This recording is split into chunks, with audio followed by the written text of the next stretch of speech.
2026ஆம் ஆண்டு தமிழகம் உள்பட 5 மாநிலங்கள்ல நடந்த தேர்தல்கள் மிகப்பெரிய ஜனநாயக திருவிழாவாக நடந்து முடிஞ்சிருக்கு.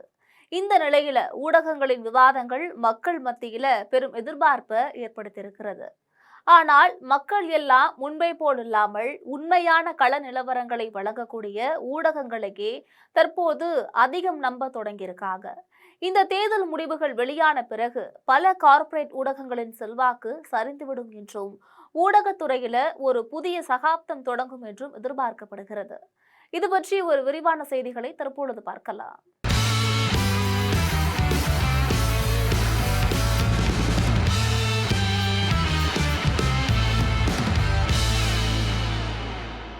தமிழக சட்டமன்ற தேர்தலில் வெற்றி வாய்ப்பு பிரகாசமாக இருக்கக்கூடிய கட்சிகள் மிகுந்த உற்சாகத்துடனும் பின்னடைவை சந்திக்கக்கூடிய கட்சிகள் ஆழ்ந்த அமைதியுடனும் காணப்படுகிறது.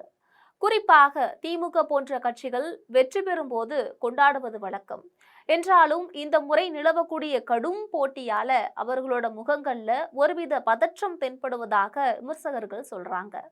அதே நேரம் கடந்த காலங்கள்ல ஊடகத்துறையில பல்வேறு சவால்களை சந்தித்த ஆளுமைகள் மக்கள் ஆதரவோட மீண்டும் எழுச்சி பெற்று வருவது இந்த தேர்தல்ல சுவாரஸ்யமான ஒரு திருப்பம் என்கின்றனர். அரசியல் ரீதியாக பார்த்தால் காங்கிரஸ் போன்ற கட்சிகள் இந்தியாவின் பல மாநிலங்கள்ல தங்களுடைய பிடியை இழந்து வருவதாக விவாதங்கள் முன்வைக்கப்படுகிறது.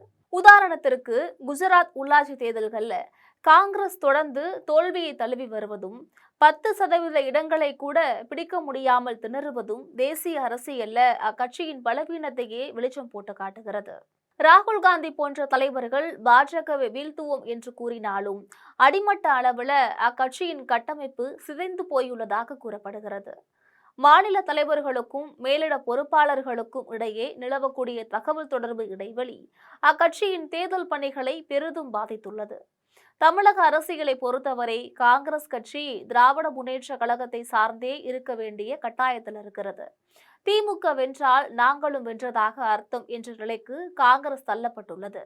அக்கட்சியின் தனித்தன்மை கேள்விக்குறியாகி உள்ளதான் உணர்த்துகிறது.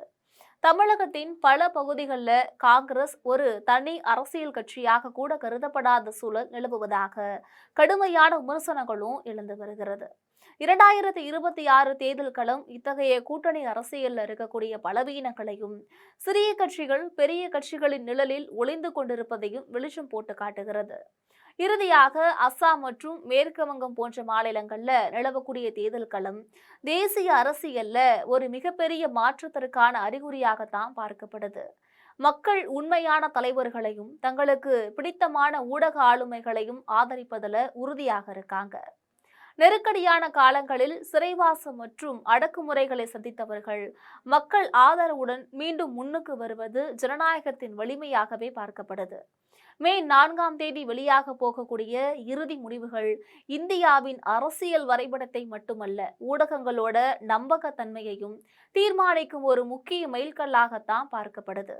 இதேபோல் தேர்தலை வைத்து காசு சம்பாதிக்கக்கூடிய ஊடகங்கள் எல்லாம் இனி மக்களால் ஒதுக்கப்படலாம் என்றும் அரசியல் கட்சிகளிடம் விலை போகக்கூடிய ஊடகத்துறைகளில் இருந்து இனி வெளியேற வேண்டியதுதான் என்றும் பத்திரிகை ஜாம்பவான்கள் மத்தியில பேசப்படுது.